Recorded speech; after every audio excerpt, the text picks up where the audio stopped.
There was a cat in a Rhode Island nursing home who could tell you the day you were going to die. That's not a metaphor. Doctors used him. Oscar lived in the dementia unit at Steere House in Providence, and the staff described him as aloof. Not affectionate, not a lap cat, not the kind of animal that seeks people out. He made his rounds and kept to himself. Then the nurses noticed something. And once you know what to look for, you find it everywhere. Dogs that won't leave a bedside, cats that appear from nowhere and stay, horses that stand motionless at a fence while someone takes their last breath on the other side of the wall. When Oscar climbed onto a patient's bed and settled there, that patient usually died within hours. By the time it was written up, he'd done it more than 25 times, and the staff had stopped treating it as coincidence.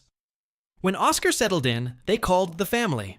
A geriatrician at the facility, David Dosa, wrote about him in the New England Journal of Medicine. Not as a heartwarming story, but as a clinical observation in a medical journal. So what was the cat detecting? Start with what happens to a body at the end.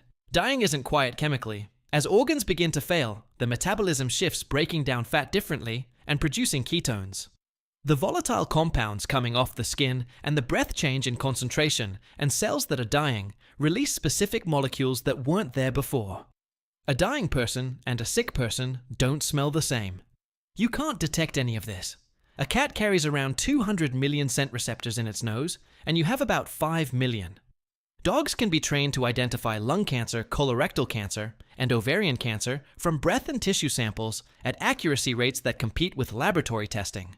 That's not folklore, that's peer-reviewed. So the nose isn't the mystery. The nose is a measuring instrument, and it's reading something real. Oscar was smelling death. Chemically, not mystically. Except that only explains half of it. Detecting a smell and choosing to lie down in it are two completely different things. A signal tells you something is happening, but it doesn't tell you to stay. So why did he stay? Here's where it stops being tidy. Elephants remain with dying herd members for hours, sometimes days, touching the body repeatedly with their trunks. Years later, they return to the bones and handle them.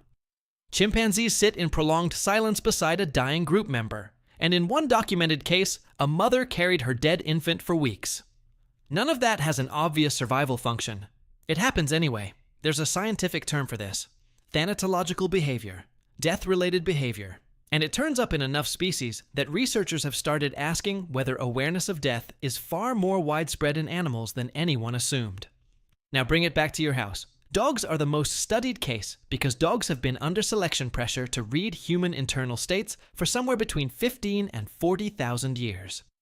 A dog that could tell when its human was frightened, sick, or in danger was more useful, and more useful meant better fed, better protected, more likely to breed.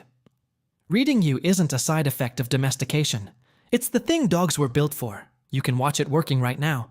Service dogs alert to oncoming seizures up to 45 minutes before they happen, and nobody taught them what a seizure smells like. They worked it out from proximity because their brains run that comparison constantly in the background without being asked. Now apply that to a dog that's lived beside one person for a decade. It has a baseline. It knows exactly what you smell like when you're fine. And when that changes in the particular way, dying changes it, the deviation registers. Not as a thought, as a difference. Which is where the hospice accounts stop sounding like stories. Dogs that had shown no particular attachment to a dying person, refusing to leave the room. Dogs never allowed on furniture, climbing onto a hospital bed in the final hours and pressing against the patient. Dogs that howled at the moment of death before anyone in the building knew it had happened. The detail that recurs most is the change in the animal itself. Not that it was affectionate and became more so, but that it was ordinary and then it wasn't. The aloof cat that settles. The dog that breaks a decade of house rules in a single afternoon.